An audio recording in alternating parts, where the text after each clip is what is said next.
여러분 안녕하세요. 하나님께서 우리에게 새로운 하루를 주셨습니다. 여러분 모두에게 감사와 기쁨이 넘치는 오늘 하루 되시기를 바랍니다. 이제 다 함께 사도신경으로 우리의 신앙을 고백하면서 하나님께 예배하겠습니다. 나는 전능하신 아버지 하나님 천지의 창조주를 믿습니다. 나는 그의 유일하신 아들 우리 주 예수 그리스도를 믿습니다. 그는 성령으로 잉태되어 동정녀 마리아에게서 나시고 본디오 빌라도에게 고난을 받아 십자가에 못 박혀 죽으시고 장사된 지 사흘 만에 죽은 자 가운데서 다시 살아나셨으며 하늘에 오르시어 전능하신 아버지 하나님 우편에 앉아 계시다가 거기로부터 살아있는 자와 죽은 자를 심판하러 오십니다. 나는 성령을 믿으며 거룩한 공교회와 성도의 교제와 죄를 용서받는 것과 몸의 부활과 영생을 믿습니다. 아멘. 찬송가 15장을 부르겠습니다. 찬송가 15장, 옛날 찬송가는 55장입니다. 하나님의 크신 사랑, 우리 1절 찬송하고 같이 기도하겠습니다.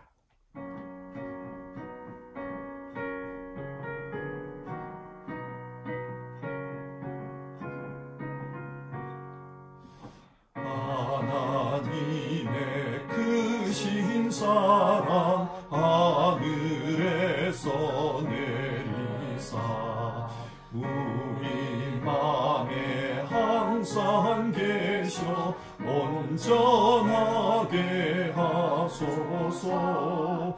우리 주는 자비하사 사랑 무한하시니 두려워서 떠는 자를 구원하여 주소서.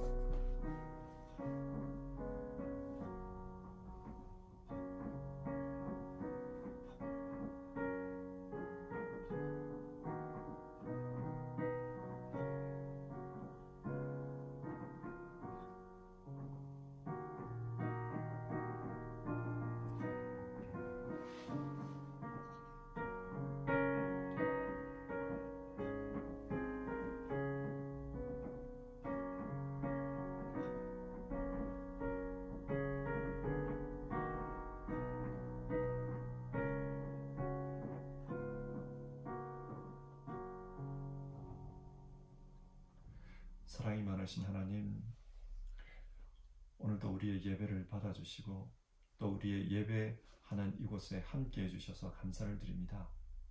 하나님의 크심을 찬양하며 하나님께서 오늘도 우리의 하나님으로서 우리의 삶을 주관해 주시는 것에 감사를 드립니다.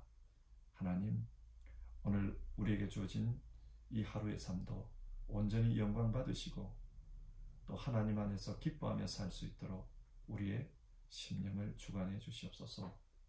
함께 예배하는 성도님들 한 분 한 분 그 삶 가운데 함께 해주셔서 이 예배를 받아 주시옵소서. 주님 앞에 예배하는 이 시간이 은혜의 시간 되기를 바랍니다. 예수님의 이름으로 기도드립니다. 아멘. 함께 읽으실 성경 말씀은 요한복음 16장 1절부터 해서 15절까지 말씀입니다. 신약성경 175페이지에 있는 요한복음 16장 1절에서 15절까지의 말씀입니다.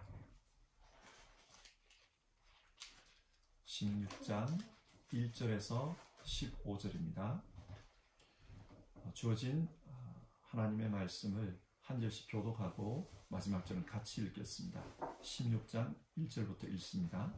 내가 이것을 너희에게 이름은 너희로 실족하지 않게 하려 함이니 사람들이 너희를 출교할 뿐 아니라 때가 이르면 무릇 너희를 죽이는 자가 생겨나기를 이것이 하나님을 섬기는 일이라 하리라.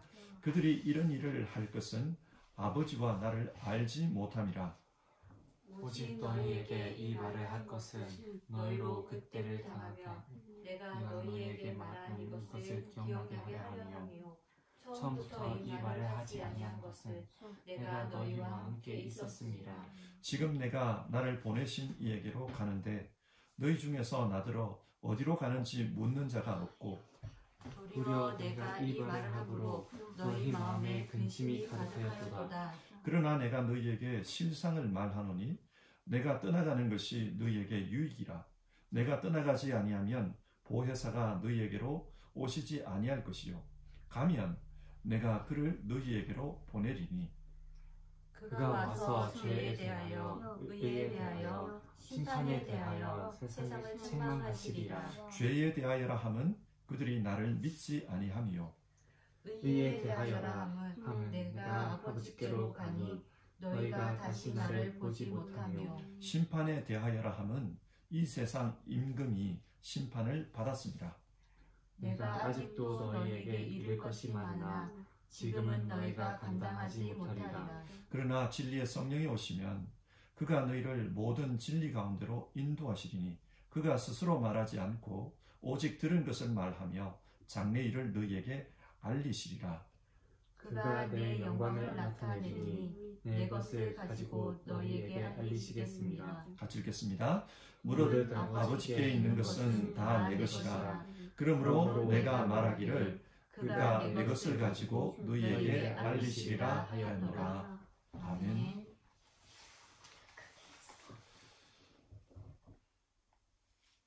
여러분, 하나님의 꿈이 무엇일까요? 하나님의 꿈은 임마누엘입니다.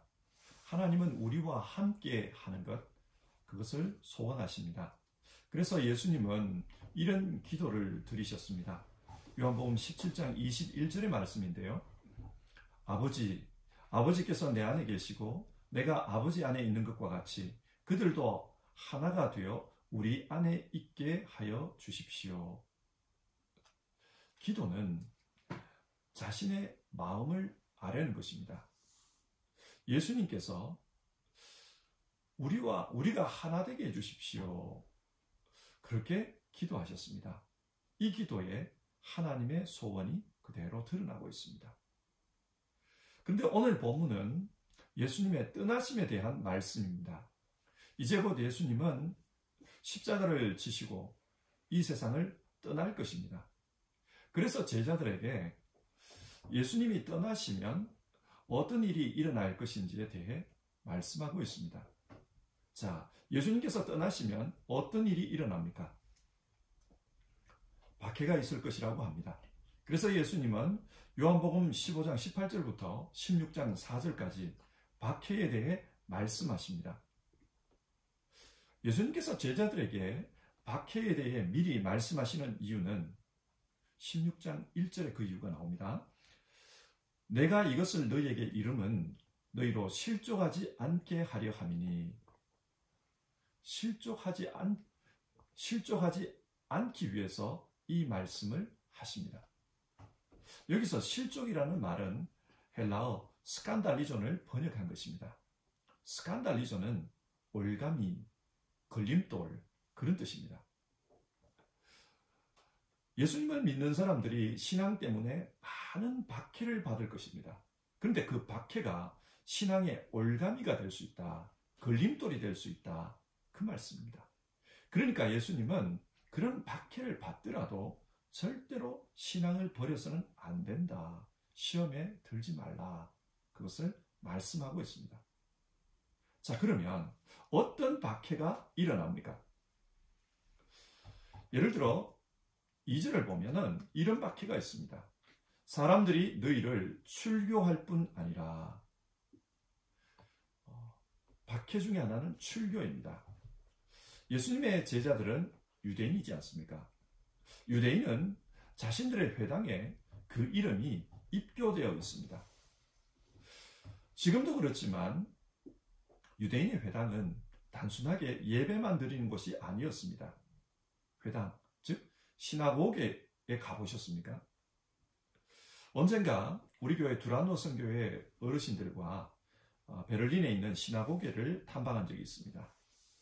시나고게는 예배하는 예배당만 있는 것이 아닙니다. 어린아이들에게 히브리어를 가르치는 공간, 성경을 가르치는 공간, 또 유대 문화를 가르치는 공간, 다용도로 사용할 수 있도록 그런 공간들이 있습니다. 왜 그렇게 해놨을까요? 유대인들에게 회당은 삶의 중심지입니다. 예배를 포함해서 삶의 여러 영역을 소통하는 곳이기도 합니다. 그런데 이런 곳에서 출교를 당하면 어떻게 되겠습니까? 유대인으로서는 끝난 것입니다. 사회적으로 매장을 당합니다.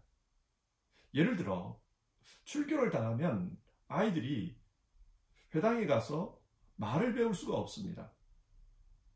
또 유대인들 같은 경우 정보를 교환하면서 장사를 해야 되는데 장사를 할 수도 없습니다. 그러니까 경제생활을 할 수 없습니다. 마치 유대인 공동체 속에서 없는 존재처럼 그렇게 되고 맙니다. 그러니 출교를 당하는 것은 엄청난 고통을 의미합니다. 또 어떤 박해가 일어날 것인가? 2절을 보시면 때가 이르면 물론 너희를 죽이는 자가 생각하기를 이것이 하나님을 섬기는 일이라 하리라. 사람들이 종교적 테러를 가할 것이라고 합니다. 유대교를 떠나 예수님을 믿는 것을 배교로 생각할 것이고, 그래서 하나님의 영광을 위해 그런 배교자를 죽이는 일을 할 것이다. 그렇게 말씀합니다. 예를 들어 바울 사도를 한번 생각해 보십시다.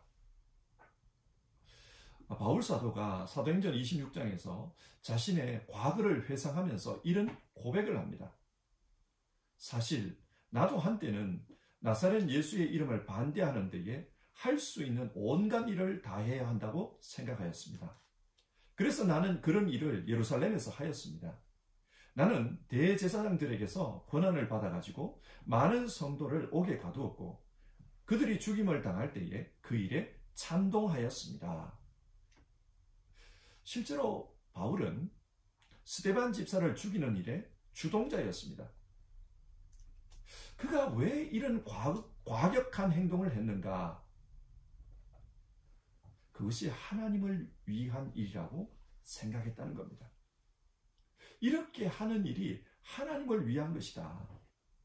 그러므로 할 수 있는 대로 온갖 일을 다 해야 한다. 그런 생각을 했다는 겁니다. 그래서 목숨 걸고 기독교인들을 박해했습니다. 예수님께서 세상을 떠나시기 전에 이런 박해가 있을 것이라고 예고하는 이유는 이런 박해가 일어나더라도 절대로 믿음을 버려서는 안 된다. 그것을 말씀하기 위해서입니다. 왜 믿음을 버려서는 안 된다고 합니까? 하나님의 소원은 임마누엘입니다. 영원한 임마누엘을 위해서는 박해가 있어도 절대로 믿음을 버려서는 안 된다. 주님께서 미리 준비시키고 있는 것입니다. 자, 그러면 이런 질문을 한번 해봐야겠습니다. 하나님의 소원은 임마누엘이고 예수님은 임마누엘로 이 땅에 오셨는데 왜 떠나려고 하십니까? 그 질문을 해봐야 됩니다. 예수님이 떠나야 참된 임마누엘이 완성되기 때문입니다. 흔히들 관계가 나쁜 사람하고는 몸은 같이 있어도 같이 있는 게 아니다. 그런 말을 하지요.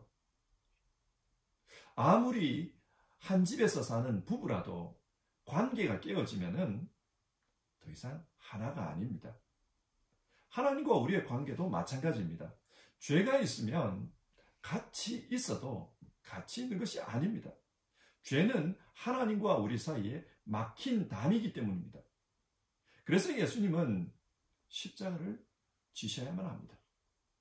십자가를 져야 죄의 담을 허물 수가 있습니다. 진짜 하나가 될 수 있습니다. 그래서 십자가를 지고 이 세상을 떠나는 겁니다. 그러면 여러분, 예수님이 떠나시면 어떤 방법으로 임마누엘이 이루어집니까? 어떤 방식으로 하나님이 우리와 함께 하십니까? 오늘 본문 7절입니다. 그러나 내가 너희에게 실상을 말하노니 내가 떠나가는 것이 너희에게 유익이라. 내가 떠나가지 아니하면 보혜사가 너희에게로 오시지 아니할 것이요 가면 내가 그를 너희에게로 보내리라. 여기서 실상은이라는 말이 나오는데 실상이라는 말은 진리 혹은 진실을 의미합니다. 너희에게 진실을 말한다. 그 진실이 뭡니까? 예수님이 떠나야 보혜사, 즉 성령께서 오십니다. 하나님은 성령을 통해 우리와 함께 하십니다. 예수님은 이 땅에 육신을 입고 오셨습니다. 육신은 시간과 공간 속에 제약을 받습니다. 이 세상의 3차원 세상에 지배를 받습니다. 그래서 늙으면 죽고 여기 있으면 동시에 저기에 있을 수가 없습니다. 그런 식으로는 하나님이 우리와 영원히 함께 할 수가 없습니다. 모든 사람과 동시에 함께 계실 수가 없습니다. 그래서 보혜사 성령을 통해 우리와 함께 하시고자 합니다. 성령은 영이기 때문에 시공간에 제약이 없습니다. 그래서 예수님이 떠나시는 것이 우리에게는 유익이라고 합니다. 또 성령님은 우리 안에 계실 수가 있습니다. 예수님께서 십자가에서 우리 죄 문제를 해결하셨습니다. 그래서 십자가에 달리셨을 때 성전에 성소와 지성소 사이에 있는 그 휘장이 찢어졌다고 합니다. 그처럼 예수님은 십자가에서 하나님과 우리 사이에 그 막힌 담, 죄의 담을 허무셨습니다. 그러면 이제 하나님과 우리 사이에는 막힌 담이 없어졌습니다. 그렇기 때문에 하나님과 우리는 진정으로 하나가 될 수 있습니다. 하나님께서 예수님 안에 계셨듯이 우리 안에도 계실 수가 있습니다. 어떻게 해요? 어떤 방식으로요? 성령님으로 우리에게 찾아오십니다. 죄 문제가 해결되었기 때문에 이제 죄가 없는 우리 안으로 성령께서 찾아오십니다. 로마서 8장 9절 말씀인데요. 그리스도의 영이 없으면 그리스도의 사람이 아니라. 예수님 안에 있는 사람에게는 예수님의 영, 즉 성령님께서 우리에게 찾아오셔서 함께 하십니다. 하나님은 이런 방식으로 임마누엘, 우리와 함께 하십니다. 자, 그러면 이 성령께서 우리 가운데 오셔서 어떤 일을 하십니까? 우리와 임마누엘 함께 하시면서 어떤 일을 하실까요? 8절입니다. 그가 와서 죄에 대하여, 의에 대하여, 심판에 대하여 세상을 책망하시리라.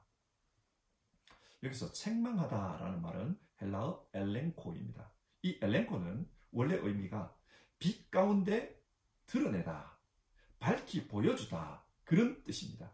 그러니까 성령께서 오시면은 무엇이 죄인지, 무엇이 의인지, 무엇이 심판인지 우리에게 밝히 보여주십니다. 여러분, 죄가 무엇입니까? 9절 말씀을 보면 예수님을 믿지 않는 것이 죄라고 합니다. 요한복음 3장에서 예수님께서 이 땅에 오신 이유는 우리를 구원하기 위해서입니다. 이 세상을 구원하기 위해서 오셨습니다. 그런데 그 구원자를 믿지 않는 사람은 이미 구원에서 멀어졌기 때문에 스스로 심판의 길을 택한 것이라고 말씀합니다. 자, 죄가 뭡니까? 죄는 구원자를 믿지 않는 것이 죄입니다. 예를 들어 바울 사도를 생각해 봅시다. 바울 사도가 회심하기 전에 그는 율법을 따르면서 자기가 의롭다고 생각했습니다. 율법을 열심히 지키기 때문에 나는 상대적으로 의롭다, 그렇게 생각했습니다. 그런데 나중에 예수님을 만나고 나서는 다른 고백을 합니다. 자신은 죄인 중에 괴수라는 겁니다. 그리고 율법을 지킴으로 의롭게 된다고 생각하는 것, 이 생각을 배설물로 여긴다고 했습니다. 무슨 말입니까? 예수님을 믿기 전에는 자신이 죄인인 줄을 몰랐습니다. 그런데 예수님을 믿고 나니까 자신이 정말 큰 죄인이라는 것을 깨달았습니다. 성령께서 하시는 일이 무엇입니까? 성령은 밝히 드러내 보이십니다. 내가 어떤 사람인지 내 생각이 아니라 하나님의 관점에서 내가 어떤 사람인지를 보여줍니다. 성경 말씀합니다. 성령은 하나님의 깊은 것까지 감찰하신다고 말씀합니다. 그 성령께서 하나님의 관점에서 우리가 어떤 존재인지를 밝히 보여주십니다. 그렇기 때문에 우리는 자기가 죄인이라는 것을 깨닫습니다. 성령은 죄가 무엇인지를 우리에게 깨닫게 해주십니다. 또 성령은 의에 대하여 밝히 보여주십니다. 신약 성경에서 의라는 말은 헬라어 디카이오주네를 번역한 것입니다. 이 단어는 우리가 생각하는 것처럼 아무런 죄가 없는 상태, 그런 상태를 의미하지 않습니다. 성경에서 의라는 이 말은 바른 관계를 의미합니다. 예를 들어 저 부분은 의로워 이렇게 말하면 두 사람 다 죄가 없다 이게 아니라 남편과 아내의 입장에서 바른 관계를 유지하고 있다는 것입니다. 남편은 남편의 책임과 의무를 다하고 있고 아내는 아내의 책임과 의무를 다하고 있는 것입니다. 그게 성경이 말하는 의입니다. 그처럼 하나님 앞에서 의로운 사람, 하나님과 바른 관계를 맺고 있는 사람, 그 사람이 의인입니다. 자, 그런데 하나님과 어떻게 바른 관계를 맺는가? 로마서 1장 17절입니다. 오직 의인은 믿음으로 말미암아 살리라. 우리가 하나님과 바른 관계를 맺는 방법은 믿음입니다.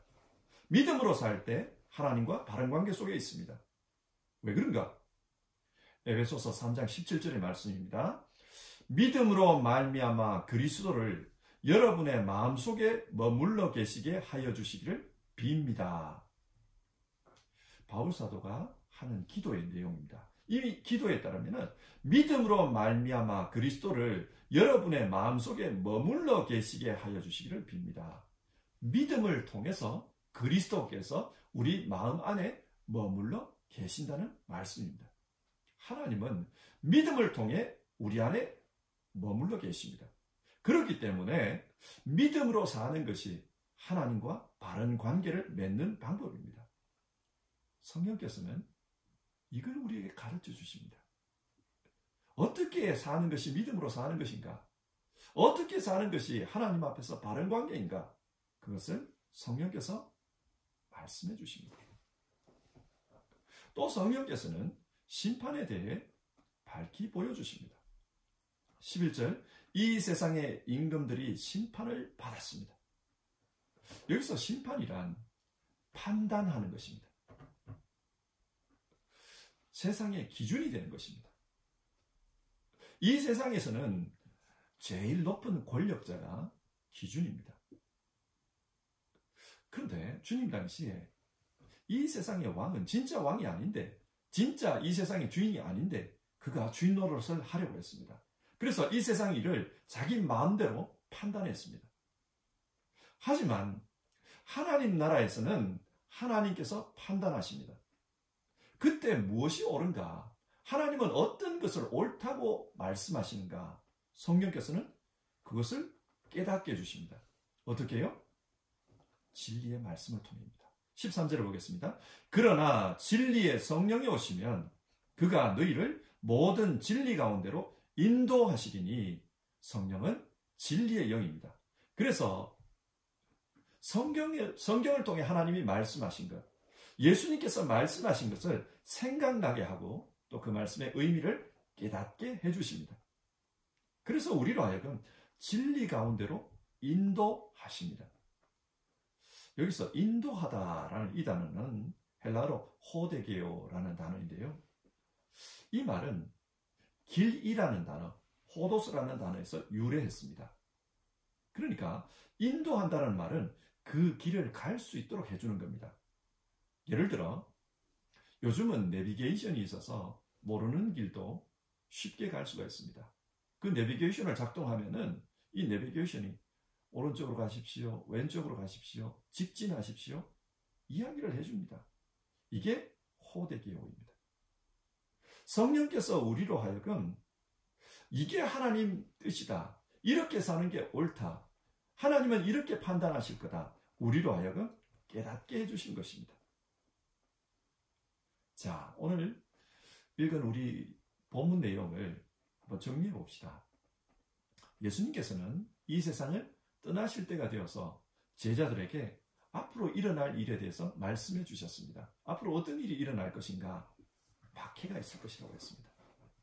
그런데 박해만 있지 않고 보혜사 성령이 오셔서 너희와 함께 있을 것이다. 그것을 말씀해 주셨습니다. 그래서 박해가 있더라도 보혜사, 우리를 지키시는 분, 우리를 도와주시는 분, 그분이 있기 때문에 임마누엘, 하나님의 뜻을 이룰 수 있다. 임마누엘, 하나님의 뜻을 이루며 살라. 우리에게 그것을 말씀하고 있습니다.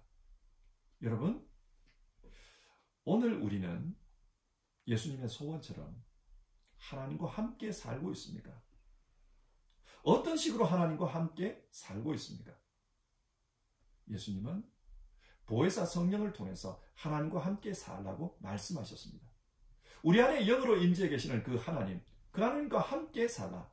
그 하나님께서 죄에 대하여, 의에 대하여, 심판에 대하여, 또 진리에 대하여 말씀해 주실 거니까 그 인도를 따라서 진리의 삶을 살라고 우리에게 말씀하셨습니다. 오늘 우리에게 중요한 것은 지금 우리는 예수님의 말씀대로 그렇게 보혜사 성령 안에서 임마누엘의 삶을 살고 있는가 하는 것입니다. 예수님은 우리를 고아와 같이 버려두지 않겠다고 하십니다. 비록 어려움이 많은 세상이지만 성령을 통해서 우리와 함께 하겠다, 도와주시겠다, 인도해 주시겠다 약속하셨습니다. 우리는 이렇게 살고 있습니까? 성령 안에서 정말 성령의 인도를 받으면서 죄에 대하여, 의에 대하여, 심판에 대하여, 또 진리의 말씀에 대하여 인도를 받으며 그렇게 살고 있습니까? 여러분은 무엇이 죄인지를 깨닫고 있습니까? 죄가 많은 세상에 살면서 우리의 영성이 무뎌져서 죄를 죄로 모르고 그렇게 살고 있지는 않습니까? 또 의에 대하여 생각하며 살고 있습니까? 어떻게 사는 것이 하나님과 바른 관계 속에서 사는 것인지 숙고하면서 그렇게 살고 있습니까? 아니면 이 세상 논리에 익숙해져서 눈앞의 이익과 세상의 유행과 다수 사람들의 의견에 따라 생각 없이 그렇게 살고 있지는 않습니까? 이 세상의 판단자는 세상의 임금이 아니라 하나님입니다. 우리는 지금 누구의 기준을 따라서 우리의 삶을 살고 있습니까? 성령 안에서 살라. 오늘 예수님은 우리에게 그렇게 말씀합니다. 그래서 하나님의 소원, 우리 예수님의 소원, 임마누엘을 이루라고 말씀합니다. 사랑하는 성도 여러분, 오늘 우리의 삶 속에 오늘 성경이 말씀하는 이 임마누엘이 이루어지기를 바랍니다. 성령과 함께 동행하는 가운데, 또 성령을 통해서 진리의 길을 가는 가운데 정말 하나님이 원하시는 그런 임마누엘이 우리 가운데 일어나기를 주님의 이름으로 축원합니다. 우리 함께 찬송하고 기도하겠습니다. 찬송가 195장입니다. 찬송가 195장. 옛날 찬송가는 175장인데요. 우리 1절, 2절, 3절 세 절을 부르고 같이 기도하겠습니다. 195장 혹은 옛날 찬송가 175장입니다. 성령이여 우리 찬송 부를 때 1절, 2절, 3절입니다.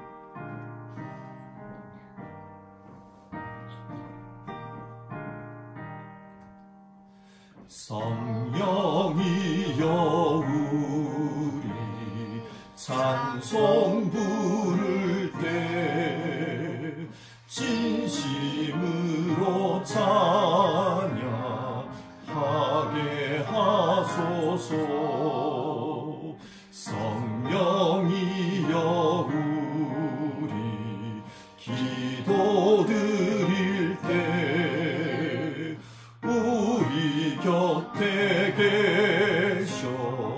일러주소서.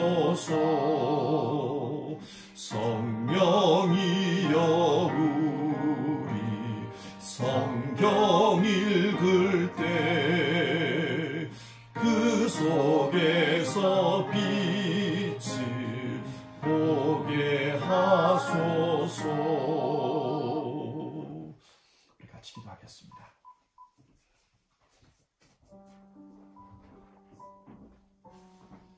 참 어려움이 많은 세상입니다. 그렇지만 예수님께서는 믿음으로 살라고 우리에게 말씀하셨습니다. 그래서 우리 같이 기도합시다. 주님, 이 어려움 많은 세상에서 믿음으로 살게 하옵소서. 보혜사 성령님을 통해서 임마누엘의 삶을 살기를 원하셨습니다.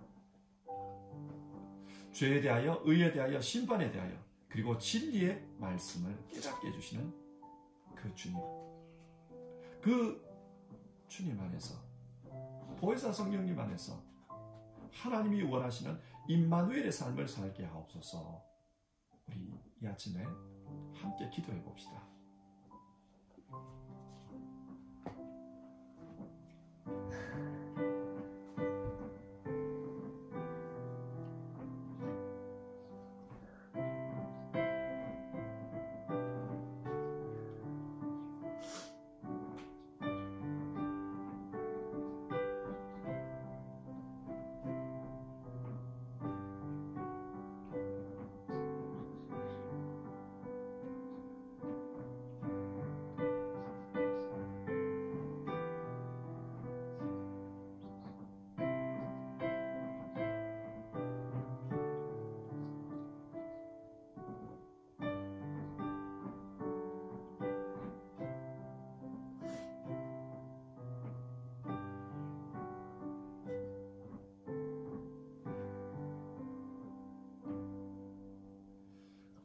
하나님 아버지, 오늘 말씀을 통해서 우리가 어떻게 살아야 되는가, 그것을 살펴보았습니다.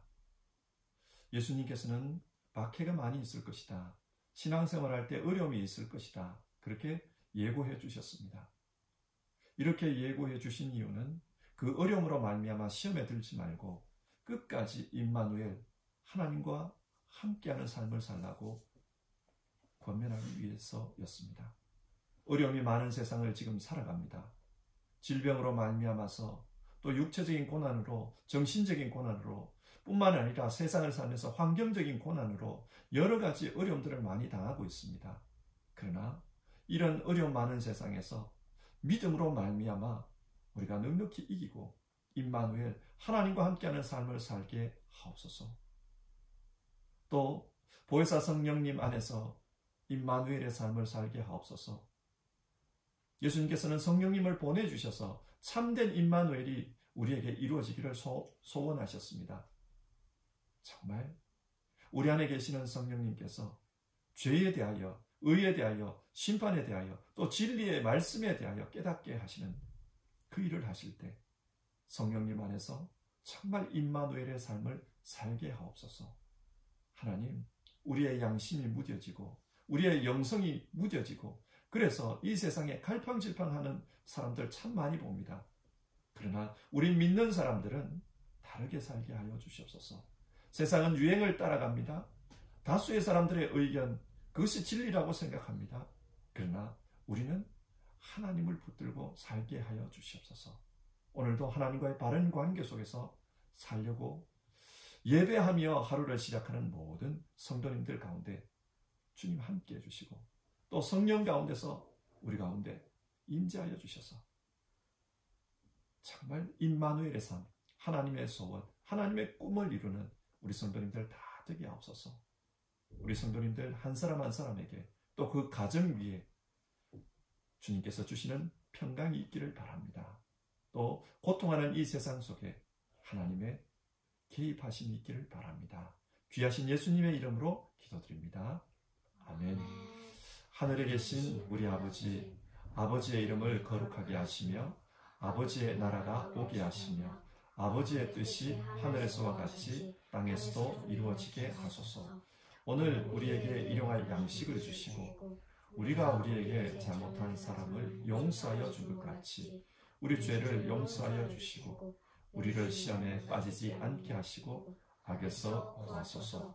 나라와 권능과 영광이 영원히 아버지의 것입니다. 아멘.